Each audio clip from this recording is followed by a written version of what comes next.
जय जय रघुवीर समर्थ. समर्थ म्हणतात की चातक पक्षी तहान लागल्यावर आ करून बसतो म्हणजे तोंड उघडून बसतो. त्याचा त्याच्यावर दृढ विश्वास असतो. कारण चातक पक्षी हा पावसाच्या पाण्याशिवाय दुसरं पाणी कुठलंही पित नाही आणि त्याला भरपूर तहान लागली होती आणि त्याचा दृढ विश्वास स्वतःवरही होता आणि त्याचा विश्वास परमेश्वरावरही होता आणि म्हणून तो पावसाची वाट पाहत होता. आणि चातक पक्षाच्या विश्वासाला तडा जाऊ नये म्हणून समर्थांनी म्हणजे परमेश्वरानेही त्या दिवशी पाऊस पाडलाच. बघा म्हणले समर्थ, आपलाही आपल्या स्वतःवर विश्वास असेल, आपलाही आपला परमेश्वरावर विश्वास असेल तर अशक्य ही गोष्ट शक्य होते असं समर्थांनी आपल्याला इथे सांगितलं. समर्थ म्हणतात की आपण सज्जन नाही, सज्जन असलो असतो तर आपण संत झालो असतो. समर्थ म्हणतात की आपण सज्जन असलो असतो तर आपण संत झालो असतो. बघा म्हणले समर्थ, संतांसारखी कर्म जर आपण केली तर आपण संत होऊ असं समर्थ आपल्याला ते सांगतात. संतांची कर्म कशी होती? संतांमध्ये एकही विषय नव्हता आणि त्यामुळेच संतांना हे परमेश्वराने दर्शन दिलं आणि म्हणून समर्थ म्हणतात की आपण सज्जन नाही आणि संतांसारखी जर आपण कर्म केली तरच आपण सज्जन होऊ असं समर्थांनी आपल्याला इथे सांगितलं. समर्थ म्हणतात की परमार्थात जे देह आपला झिजवला तरच आपली किंमत वाढते. परमार्थामध्ये देह झिजवला तरच आपली किंमत वाढते. बघा म्हणले समर्थ, ज्या वेळेस परमेश्वराची आपण पूजा करतो आणि परमेश्वराला गंध लावताना आपण तो चंदन वगळतो त्यावेळेस त्या चंदनाची झीज होते. पण समर्थ म्हणतात की आपण जर परमार्थात आपला देह झिजवला तर आपल्या देहाची झीज होत नाही, तर आपल्या देहाची किंमत वाढते असं समर्थांनी आपल्याला इथे सांगितलं. समर्थ म्हणतात की सद्गुरु चरित्र अध्यायामध्ये एक गोष्ट आहे. ज्यावेळेस सद्गुरु त्या ब्राह्मणाच्या घरी भिक्षा मागण्यासाठी गेले त्यावेळेस त्या ब्राह्मणाची स्त्री घरातून बाहेर आली आणि तिने सद्गुरूंना सांगितलं की घरामध्ये काहीही नाही, घरामध्ये भिक्षा देण्यासाठी काहीही नाही, पण तिच्या घरासमोर मात्र एक गाय बांधली होती. त्यावेळेस सद्गुरू म्हणले ठीक आहे, भिक्षा वाढण्यासाठी काही नसेल तर चालेल, पण मला गाईचं दूध तर दे. त्यावेळेस ती ब्राह्मण स्त्री म्हणाली की गाई वांझ आहे, खूप वर्षापासून ती दूध देत नाही, मी तुम्हाला दूध ही देऊ शकत नाही. त्यावर सद्गुरू म्हणाले की आता ती दूध नक्की देईल. त्यावर ती ब्राह्मण स्त्रीने सद्गुरूंना परत प्रश्न विचारला नाही. ती घरात जाऊन तिने भांड घेऊन आली आणि गाईची धार काढू लागली तर गाईने एक नाही तर 4 भांडे गच्च भरून दूध दिलं आणि मग सद्गुरूंना तिने ते दूध गरम करून सद्गुरूंना ते दूध दिलं. बघा म्हणले समर्थ, त्या ताईंचा विश्वास फक्त सद्गुरूंच्या शब्दावर होता आणि विश्वासाने तिने गाईची धार काढायला गेली आणि वांझ गाई, किती दिवसापासून ती गाई दूध देत नव्हती, रानामध्ये कामासाठी ते तिला नेत होते, पण सद्गुरूंनी सांगितलं या शब्दावर त्या ताईंनी विश्वास ठेवला आणि त्या गाईची धार काढली आणि त्या गाईने एक नाही तर 4 भांडे दूध दिले. आणि म्हणून समर्थ म्हणतात की विश्वास असेल तर अशक्य गोष्टीही शक्य होतात. फक्त आपला दृढ विश्वास समर्थांवर आणि आपल्या स्वतःवरही पाहिजे असं समर्थांनी आपल्याला इथे सांगितलं. समर्थ म्हणतात की आपल्याला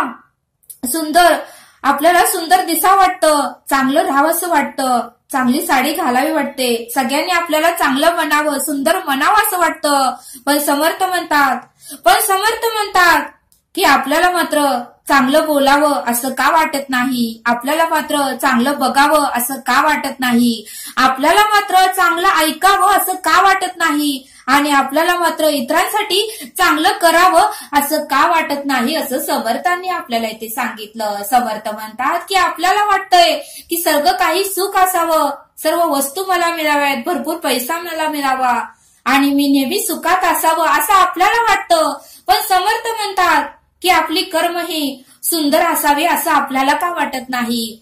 आपण उत्तमाचं कर्म करावं असं का आपल्याला वाटत नाही? मग समर्थ म्हणतात की सत्कर्म आणि आपली कर्म जर उत्तम केली तर आपल्याला जे पाहिजे ते परब्रह्म आपल्याला देणारच आहे असं समर्थांनी आपल्याला ते सांगितलं.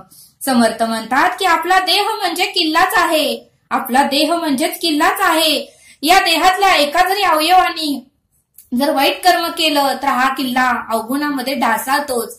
या डोळ्याने जर वाईट कर्म केलं तर हा किल्ला ढासाळतो. हाताने जर उत्तमाची कर्म नाही केली तरी हा किल्ला ढासाळतोच. कानाने जर उत्तमाचं काही नाही ऐकलं तरी हा किल्ला ढासाळतो. या वैखरीने जर उत्तम नाही बोललो तरी हा किल्ला ढासाळतोच. हा किल्ला उत्तमाचा राहायचा असेल तर उत्तमाची सत्कर्म आपल्याकडून झालीच पाहिजे. आपण ही उत्तमाची सत्कर्म केलीच पाहिजे असं समर्थांनी आपल्याला इथे सांगितलं. समर्थ म्हणतात की थंडीच्या दिवसात आपण थंडी वाजते यासाठी आपण शेकोटी पेटवतो. पण त्या शेकोटीच्या जर आपण जवळ गेलो तर मात्र आपल्याला पोळतं, आपल्याला भाजतं आणि मग मात्र आपण त्या शेकोटीपासून थोडं लांब राहतो.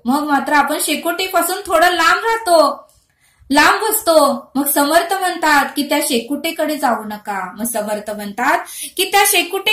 नका. तुम्ही तुमच्या देहाकडे या.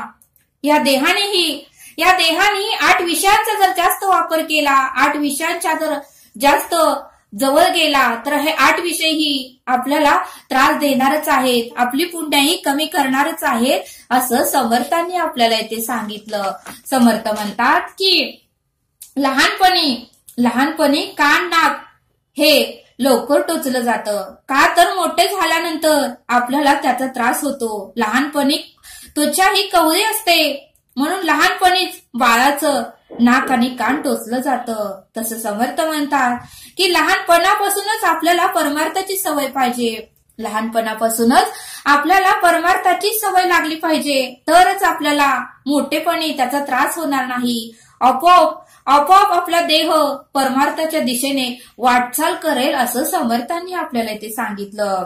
समर्थ म्हणतात की फ्रीजमध्ये 2 कप्पे असतात. एका कप्प्यामध्ये दही आपण ठेवतो आणि दुसऱ्या कप्प्यामध्ये दूध ठेवतो. पण समर्थ म्हणतात की जर दूध आणि दही जवळ ठेवलं तर दूध हे खराब होणारच आहे. तसं समर्थ म्हणतात की तुम्ही आता तिकडे जाऊ नका, तुम्ही देहाकडे या. दूध म्हणजे आपला देह आहे आणि दही म्हणजे 8 विषय आहेत. आणि म्हणून समर्थ म्हणतात की या देहाने 8 विषयांचा जास्त वापर केला तर या देहाचंही दही झाल्याशिवाय राहणार नाही असं समर्थांनी आपल्याला इथे सांगितलं. समर्थ म्हणतात की बस आली तोपर्यंत आपल्याला त्या बसला हात करता आलं पाहिजे.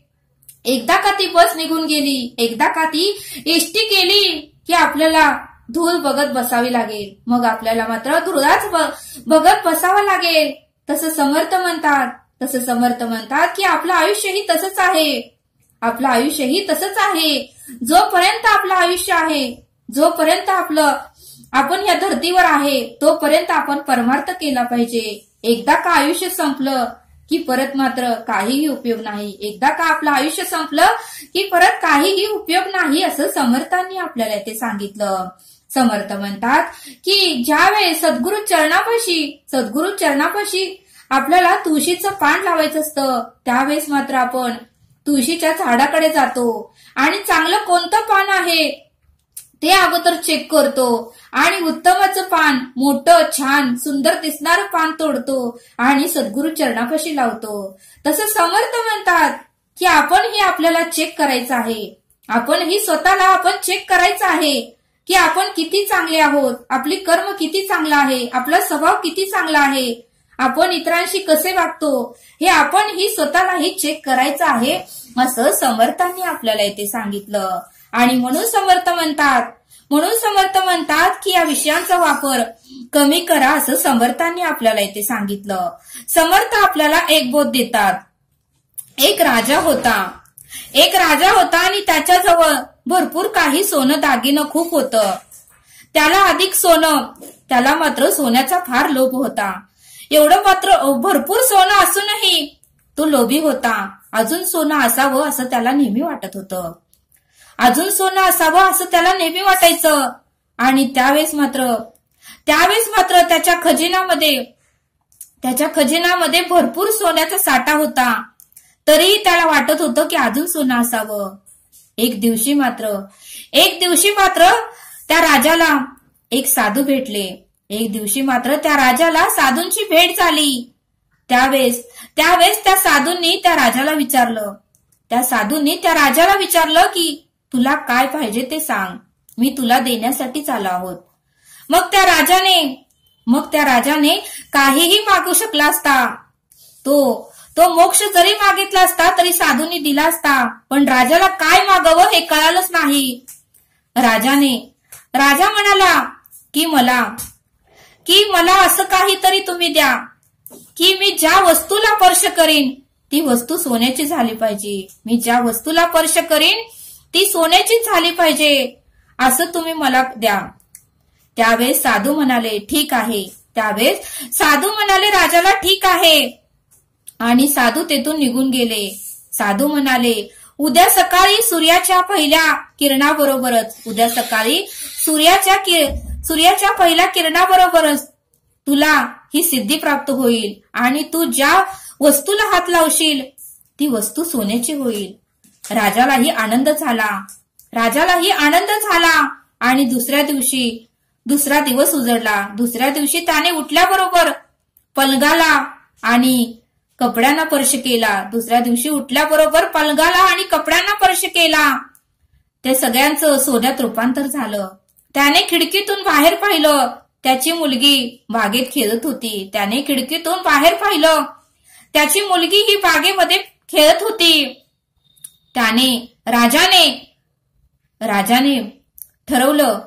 राजाने ठरवलं की आता आपण सगळ्या वस्तूंना हात लावून घ्यायचं आणि ती सोन्याची होणार असं राजाने परत ठरवलं. आणि राजा बागेत गेला. आणि बागेत गेल्यानंतर तो पुस्तक वाचायला त्याने चालू केलं. त्यावेळेस ते पुस्तकांना स्पर्श केल्यावरही पुस्तकही सोन्याचं झालं. नंतर राजाने जेवणासाठी जेवणही घेतलं. ते जेवणही पूर्णपणे सोन्याचं झालं. मग राजाने परत फळांना हात लावला. ते फळही सोन्याचं झालं. राजाने कुठल्याही भांड्याला स्पर्श केला की ते सोन्याचंच होत होतं. मग राजाला मात्र वाईट वाटायला लागलं. तो पाणीही पिऊ शकत नव्हता. पाणी पिताना ते पाणीही सोन्याचं झालं. आणि मग राजाची मुलगी धावत राजाकडे आली. राजाने आपल्या मुलीला जवळ घेतलं. त्यावेळेस मात्र त्या मुलीचाही सोन्याच्या पुतळ्यात रूपांतर झालं. त्यावेळेस मात्र राजाला काहीच कळेना. राजाच्या चेहऱ्यावरचा आनंद पूर्णपणे मावळला. आता राजाने मात्र मान खाली घातली. राजाला वाईट वाटू लागलं की आपण हे साधूंना काय मागितलं. आणि राजा मात्र रडू लागला की आपली मुलगी ही सोन्याची पुतळा झालाय. या पैशाचा, या लोभाचा काय उपयोग. आणि त्यावेळेस मात्र राजा ढसा रडू लागला. राजाला वर देणारे साधू पुन्हा तेथे आले. आणि मिळालेल्या वरदानामुळे राजा आनंदित आहे का नाही असं त्या साधूंनी राजाला विचारलं. त्यावेळेस राजा म्हणाला साधू तुम्ही मला वर दिला, पण मी मात्र फार दुःखी आहे. मला मात्र फार दुःख झालं आहे. त्या अपरिचित व्यक्तींनी साधूंनी विचारलं की तुला काय हवं आहे ते तर सांग. अन्न आणि तुझी लाडकी मुलगी ही सोन्याचे गोळा आणि तुझ्या मुलीचा सोन्याचा पुतळा झाला. तुला धड जेवणही करता येत नाही, पाणीही पिता येत नाही, ते सर्व काही सोन्याचंच होतंय. तुझी मुलगी ही सोन्याचा पुतळा झाला. त्यावेळेस मात्र राजाने त्या साधूंना क्षमा मागितली. आणि राजा म्हणाला कृपा करून हा वर तुम्ही माघारी घ्या.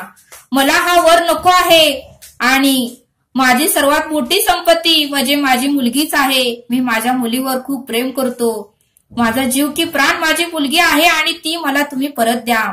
त्यावेळेस साधू ठीक आहे म्हणाले आणि साधूंनी राजाला त्यांची मुलगी आहे तशी परत केली. आणि मग मात्र राजाला आनंद झाला. मग समर्थ म्हणतात की या बोधातून आपल्याला हेच मिळतं की अतिलोभामुळे ही माणसाचं नुकसान होतं. आणि त्यामुळे समर्थ म्हणतात की किती लोभ करायचा हे आपण ठरवलं पाहिजे. का अतिलोभामुळेही मनुष्य विचार करायचं सोडून देतो.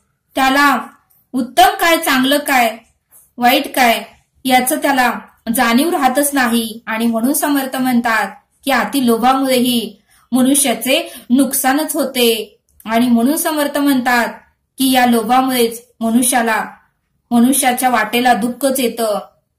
आणि म्हणून समर्थ म्हणतात की आहे त्यामध्ये आपल्याला समाधानाने राहता आलं पाहिजे. आपण स्वतःही आनंदित राहता आलं पाहिजे आणि इतरांनाही आनंद आपल्याला देता आलं पाहिजे असं समर्थांनी आपल्याला इथे सांगितलं. तरी आता आपण येथेच थांबूया. भेटूया पुढील भागात. धन्यवाद. जय सद्गुरू.